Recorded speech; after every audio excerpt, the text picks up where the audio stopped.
it's Boluwatife here again. So in this new section, we are going to configure an application registration in Microsoft Entra. So basically, we'll be creating a web app just to host an HTML page. And then once that is created, we create the web app in Azure. Then we are going to register it with Azure Entra ID. So come along as we do that. Now the first thing you want to do is you want to deploy the web app. You To do that, you can simply search web app,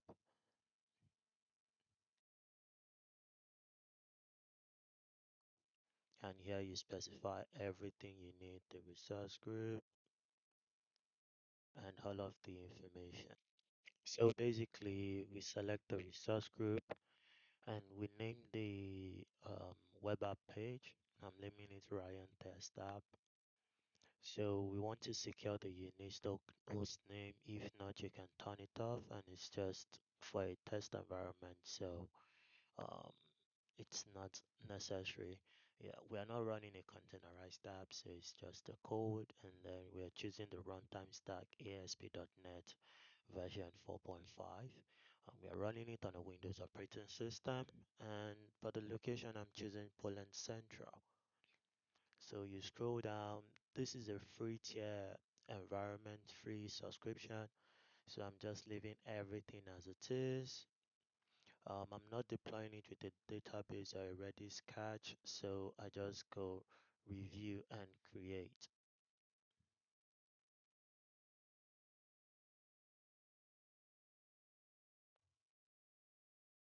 So we wait for that to review and create. And then next we click create.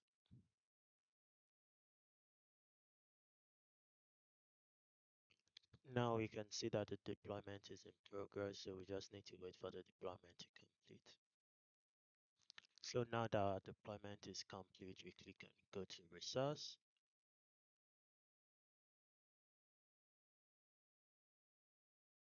And now we see everything, the name, the publishing model, the runtime stack is .NET, the domain name, the default domain name, all of those information.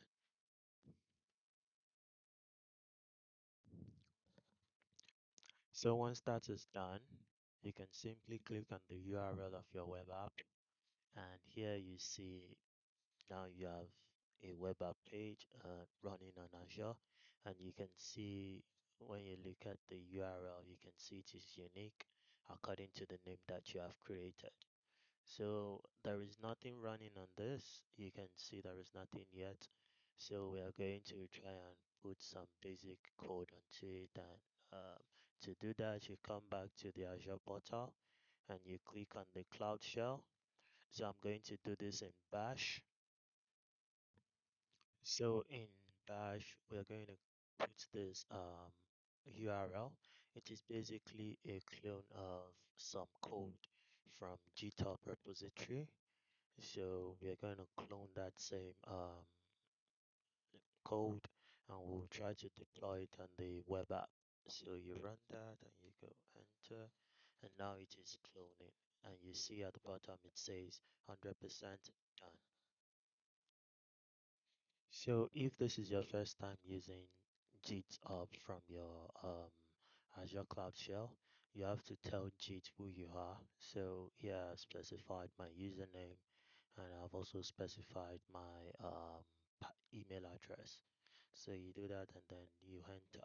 Next, we are going to go into the code and see what we have in there.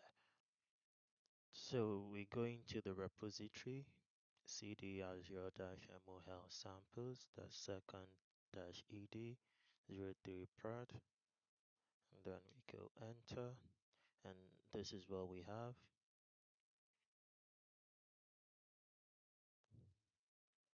And then we tell it to list as ls, and this is what we have in there. We have one HTML file in there. So since we have a file, and we need to deploy this into our web app, we need to with Git, we are deploying it with Git. So we need to make sure that it is a Git repository. So to do that, we are going to type Git init, and we just run that.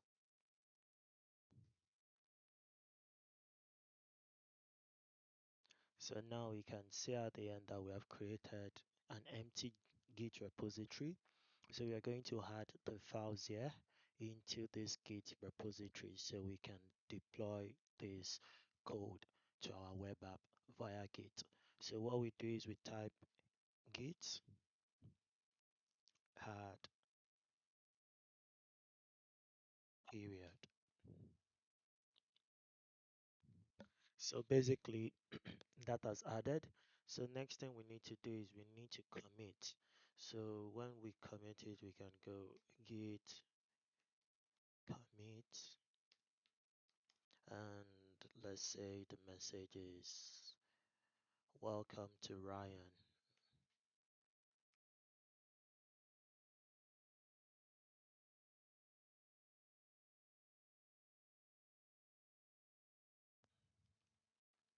Welcome to Ryan, and then we run it. So now we have created the file, and um, we have here the commit. So once we've done that, we need to configure the Git repository to deploy into the web app.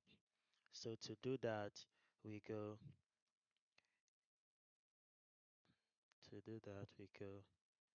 az web app deployment source config dash local dash git. Then you do the name of the website. That's Ryan Test.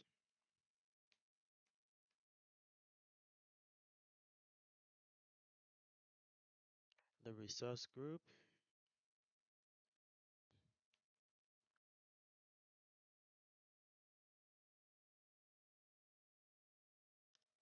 Ryan dash resources.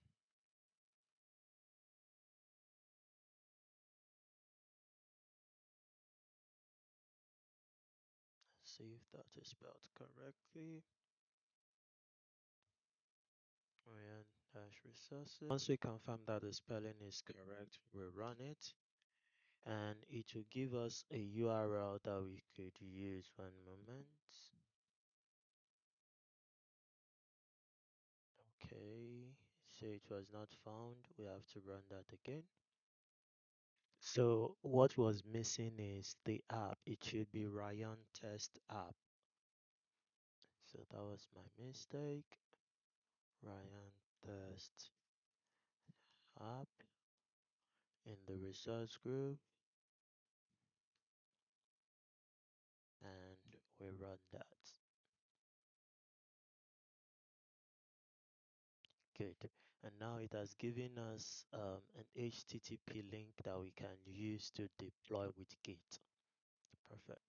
So this URL consists of the user level credentials that you can use to deploy, but there's also a way to get the app level credentials so you can use it to deploy specifically for your own web app. So to do that, you're gonna type az web app deployment lists dash publishing dash credentials name. The name is Ryan dash test app, and then resource group.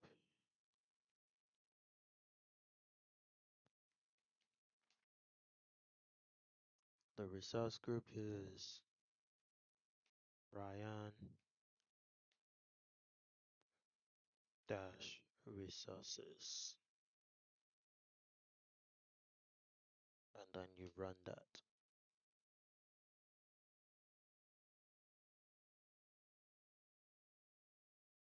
Okay, so it says list publishing credentials is misspelled. So we're going to copy that and paste it again. So the E is the mistake. It's not CRI, my mistake. It is CRE, credentials. Yeah, name. Yes. And now let's run that.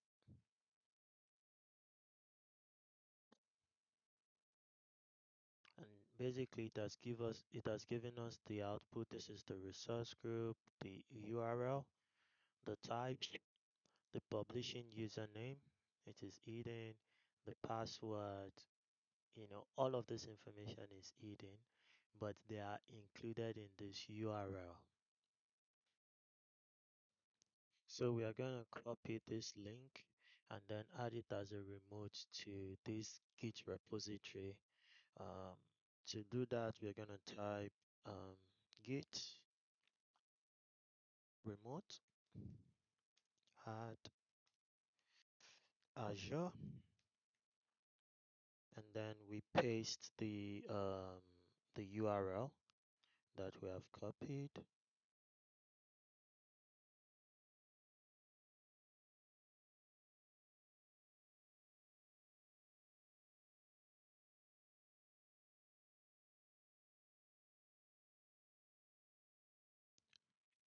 So once that is done, we run it, and now we just have to do a git push to the remote. So that is git push Azure master, git push Azure master, and then we run it.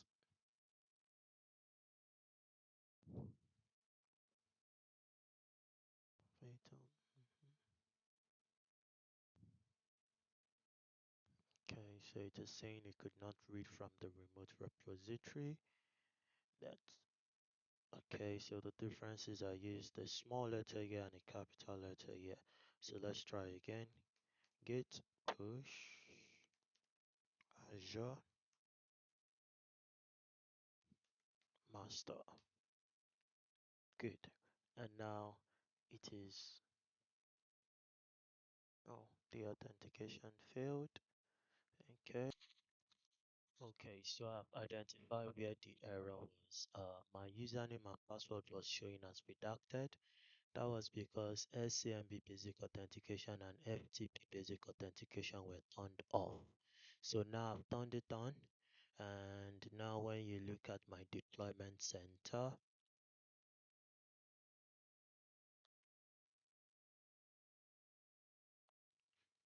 you can see now I have a proper username and a proper password. So now we are going to do the PowerShell deployment to force this to run it as master, and we'll see how that goes. Okay, so now I finally resolved it, and here we can see it is no longer showing redacted. Um, the username is showing as Ryan-desktop, and then the publishing password, you can see it here. So it is no longer showing incorrectly. That's completed. This is the deployment, and we can see it does successfully deploy. So what we are going to do is we are going to refresh the web page, and we'll see what the output is. So, one moment, come to overview, and we load the URL. And now you see, based on the JIT file that I copy, the JIT script that I copy, this is what is on the page. So now we have successfully deployed the web app, and it is deployed, it is visible and showing something. So now we can see that the web app has been deployed, everything is good. You can see the deployment logs. Now we are going to go into deploying, registering this web app with Microsoft Entra ID. So to do that, we come to our Microsoft Entra admin portal, and then we click on manage. We scroll down to app registrations, and here we have app registration. We see there is no app registered in this directory. These are the default apps that came with it. So we click new registration, and here we specify the name for the app. So it is gonna be,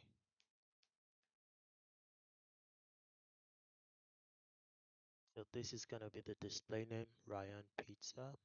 So we can also specify what type of accounts we want to have access to the app. So in this case, we do not have a multi-tenant environment, so we're going to leave it at the default. And here we're going to choose what type of app is it. It is. So in this case, it is a web app, so we choose web, and then we're going to choose the URL for the app. So yeah, if it is like a web app where they have to log in to access it, the web developer is going to provide us with this URL, authentication URL. But in this case, there isn't an authentication URL, so I'm just going to leave this at the normal, slash sign in. So we're just going to leave it like this. And then we click create register. So now that the app is registered, Entra ID is going to provide a specific URL, a display name. We have the display name, application ID, and all of that. So this is like an ID card for the app. So once that is done, when you click on endpoint, you have all the URLs that you can configure. You can configure authority URL, um, you know, OAuth URL, if you are using OAuth, if you're using security assertion markup language, you can specify the for the sign on and the sign out.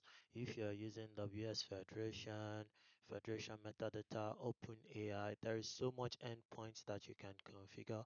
All of these are going to be provided to you by the app developer or the app development team, and then you can specify them.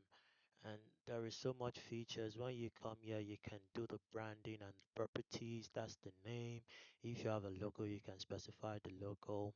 If you have the home page URL, you can paste that here. Terms of service URL.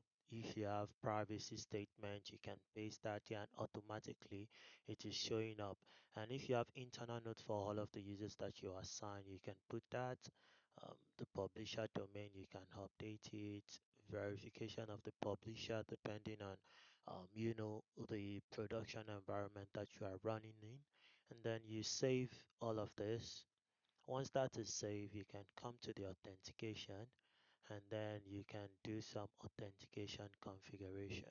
So here you can specify what type of platform you are targeting, if it is a web application or a single page application. In my case, I'm using a single page application.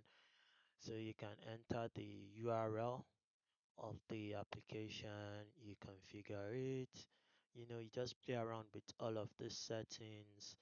Um, so if there's a logout URL, you can specify it, you do all of that. And then when you come to API permissions, you can configure a specific set of permission if you want to use key vault and all of that. APIs within my organization. There's so much information that the app developer can provide you, and you can use that during the configuration or during the registration of the app. You can specify app owners. In this case, I'm going to add a owner. Click here, and then I can add the admin or any of the other users as the app owner. In this case, I am adding these two as the app owners, and you just select. So now you have app owners. You can specify roles for the app. So here you can create either for both users and applications, or for just the applications. Let's say this app needs access into another storage vault or something. You can specify all of that, tags, write and read permissions. You can do so much um, with these settings.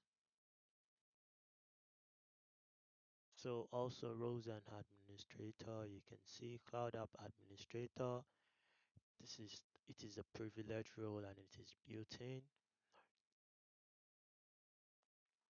And there's just so much you can do here. So next I'm going to be talking on about application proxy. So application proxy allows your users to access an on-prem web app from a remote computer. So let's say, for example, you have a web app that is running on an on-prem server, but you want your users to be able to access it from any location. So you use application proxy to grant them remote access to that web app. So it uses an agent called application plug proxy connector. So with that agent, you can allow your users to connect remotely. So to use the Microsoft application proxy, you need to log in into the server you want, your local server. So in my case, I have logged into one of my virtual machine. You can see at the top, this is the Bobby virtual machine, the domain controller. So it's not advisable to use a domain controller. You're using like a different server that runs only the application proxy, and then that server is going to connect to another server where the app is running on. But in my case, this is just a lab environment, so I'm going to run it like this. We come here, um, we come to the Microsoft Entra admin portal, and this is our domain, and then you click on manage, and under manage you should have application proxy. When you click on application proxy, you see we don't have any currently configured. So at the top you click on download connector service. You have to accept the terms and conditions, and at the top here we see it is downloading. So once the download is completed, we just click open file, and it will run the wizard. So we basically accept this, agree to the terms and conditions, and then we install. So now it is installing. So once the installation has completed, you'll be prompted to log in. You have to log in as an application administrator or as a global admin. So I'm going to log in now, and then we'll continue. So now I've just completed the installation. We can close this, and we can confirm if um, the connector was successfully installed. So let's see.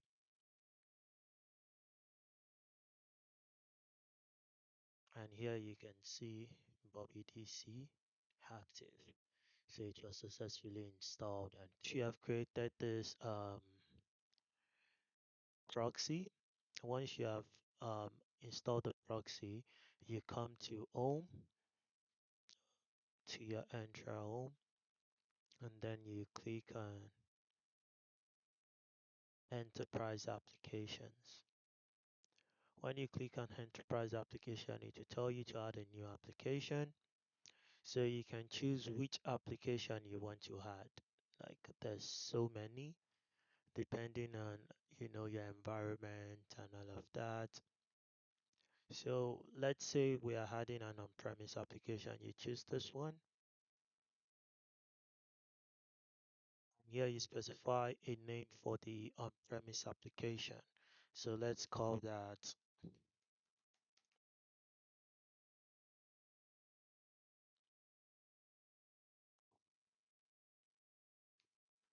Melon app. So you put the URL for it. Let's say https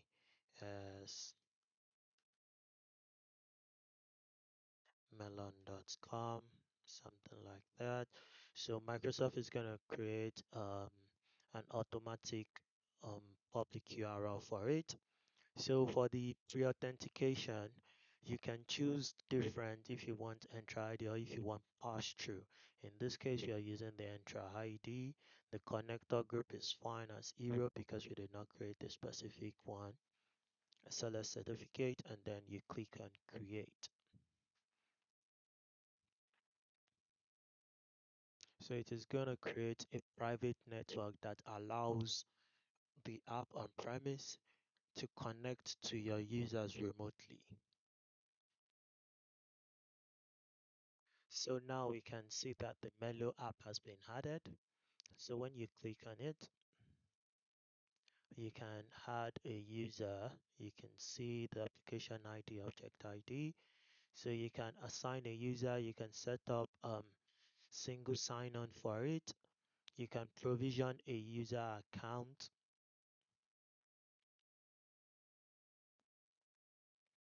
You can set up conditional access. You can set up self-service. So you can do so much based because you choose Entra ID as the authority, as the authentication authority. So here we're going to assign a user. You can also do that by clicking on manage. Owners, you can assign an owner. You can assign roles and administration. So in this case, you're going to assign a user.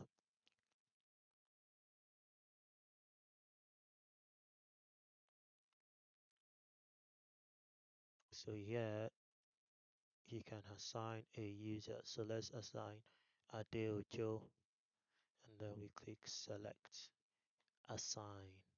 So we have assigned the user to the local app Melon app. So to test this, you simply run the external URL of the application, you paste it, and you go. Now I want to show us something.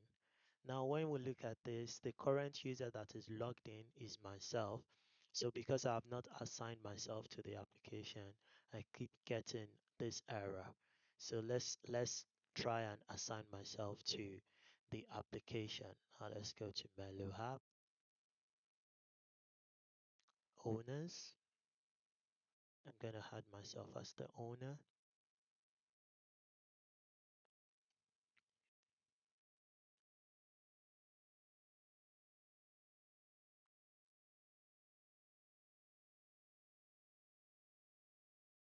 Select. And now let's refresh. One moment. Gonna try that again.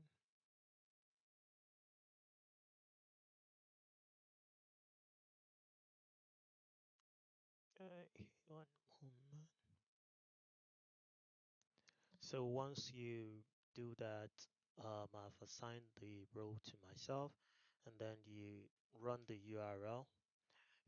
Yeah, I'm getting this error because the app doesn't really exist. I just put, incorrect information just to show us how to configure it, but I don't really have an app to use from my local directory. But basically, that is how you set up application proxy. You configure it and you assign the user to it. If you also want the app to perform some function in your cloud environment, you can assign roles to it so it has access to some resources.